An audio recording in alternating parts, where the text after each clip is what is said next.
What up, Fight World? It's your boy Ego, and I'm back with some more boxing. Back with my post fight.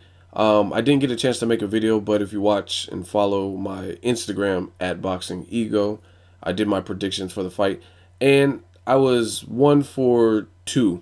I was kind of off on the second one in the Kovalev fight. I'll do a separate video for that.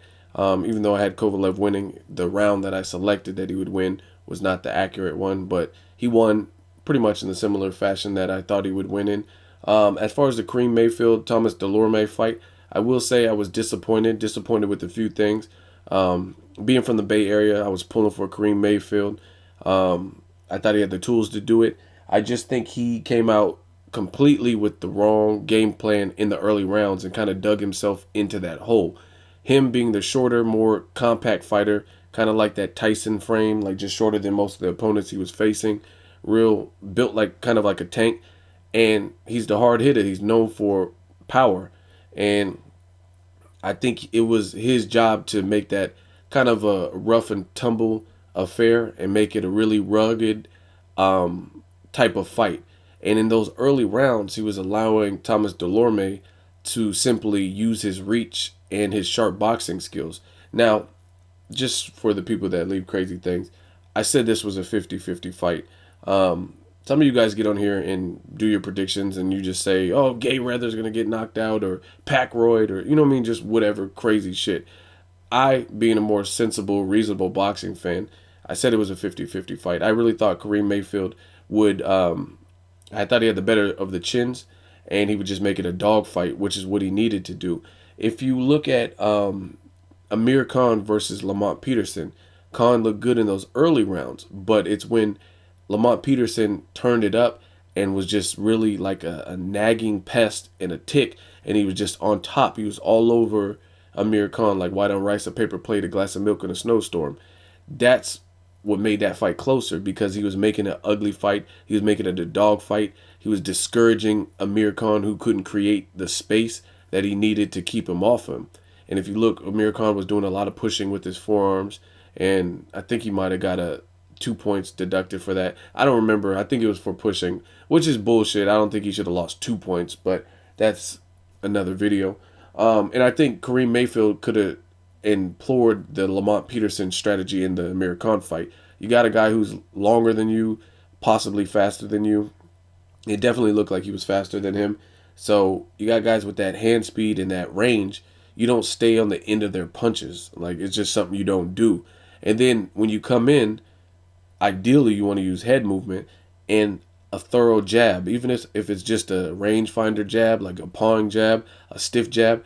Keep throwing punches, and that's how you set things up. If you're keeping them on and you have smaller arms, like your reach isn't as long as his, and you're fighting from a distance, by the time him being pretty decent with his foot speed and fast with his hands, if you're staying and not closing that distance, what's happening is by the time you lunge forward and come at him with the punch to get your punch from target or from A to the B, which is a target, it's you could telegraph it. You can kind of see it coming. And I think Kareem kind of dug himself in a hole in some of those early rounds by simply allowing Dulorme to use his range, and he wasn't closing the gap. I think Dulorme definitely won the first round.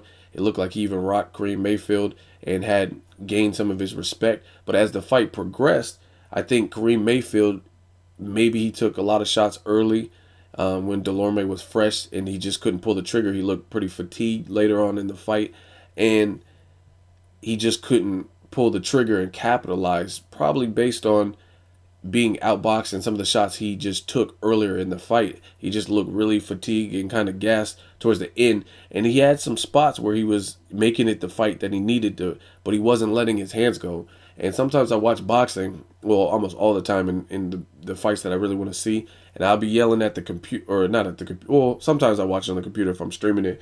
But I was watching this on TV because I have HBO, and I'll be yelling at the screen like, what the fuck? What are you doing? And that's exactly what I was doing in this fight. I was just like, what are you doing? Like, put something together. Like, keep coming at him. Like I said, use the Lamont Peterson versus Amir Khan blueprint. That is the perfect style that I think Kareem Mayfield has. that could have made some of those closer rounds or the rounds that Dulorme won based on activity and landing some solid flush shots, they would have made him closer, or it pushed him towards Karim Mayfield's way, because he needed to make it an ugly fight. Just like Robert Guerrero versus Andre Berto. You got someone with speed. You got someone who's athletic like Berto. We know Robert Guerrero is not matching the hand speed of a fighter like Berto. So you mug him, stay on top of him, just smother him, kind of like Marcos Maidana did with Broner. And I think that's more of what Karim Mayfield needed to do. Another thing I gotta say is the fucking clinching. It's clear to me that Thomas Dulorme at least respected or felt Karim Mayfield's power, because he was clinching, clinching, clinching. And it was getting a bit egregious, or it's like, God damn, is Smoker going to do anything to prevent the clinch? And they're long clinches, buying him time. So I think Dulorme was content not going for broke, just using his athleticism and his hand speed, and just kind of picking his shots, moving, clinching, picking his shots, clinch, clinch, clinch. And that was pretty much his game plan, because you never really seen Dulorme risk it all and, like, you know what I mean, get caught up in an exchange, because he was clinching. And by clinching, I know you're not supposed to excessive clinch, and sometimes it's legal, but he's clinching like tough. Like, he looked like he had a fucking bear grip, like he was hugging a bitch after getting out of jail. You know what I'm saying? Like, you get out of prison and you hug your wife or your wifey. He was really hugging and like clinching. So that was kind of disappointing. I thought the fight would be a little bit more explosive, totally. But shout out to Thomas Dulorme and Robert Garcia. I still think Thomas Dulorme is not really going to be the top contender at 140 or whatever. And that's simply because I don't think he takes shots well. I still think his chin is suspect. In the Luis Carlos Abregu fight, he was stopped, and just, I mean, I understand getting punched, but some people take punches and it's super visible. Like, I've seen Shane Mosley take some serious shots, and having the chin that Mosley has, he looks discouraged, but it's a difference. When I see Dulorme get punched, it looks like you could see the panic kind of going on through his body. Like, I just don't like the way he takes punches. I don't think he takes them well. And at one point, they were even comparing him, saying he's going to be the next Puerto Rican superstar in the vein of Felix Trinidad or Miguel Cotto. They were saying him and Orlando Del Valle, the one that Vic Darchinyan beat, they were saying him and Thomas Dulorme were going to be the next Puerto Rican sensation. I don't see it. You know what I'm saying? I just don't think he has it. He's a fighter that reminds me of, and I'm not disrespecting him, I'm just being totally honest. He reminds me of a Jorge Linares, somebody that when he's on point, he's boxing beautiful. He has great timing and athleticism. He has speed, and he's putting together punches. But when it comes to taking a shot, which is something to me that's really needed, you have to be tough. You have to have that grit, that grind. All the premier people that you could think of, from Mike Tyson to Muhammad Ali's to Evander Holyfield and Manny Pacquiao's, the Mayweather, Shane Mosley, these guys all had something in common. They all fought in different weight divisions, but they all could take a punch. They could take a punch in good shots, and it doesn't make him react the same way. So I think that's going to be his kryptonite.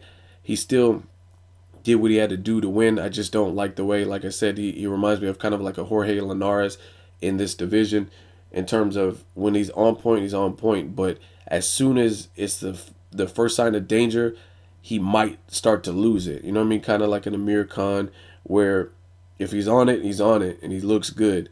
But if it's not the fight that he wants or the perfect situation, then we don't really know what he's going to look like. So we'll see. We'll see where Karim Mayfield goes from here, and Thomas Dulorme. I could be totally wrong. I just think for the Puerto Rican sensation, the one y'all need to be checking for is Felix Verdejo.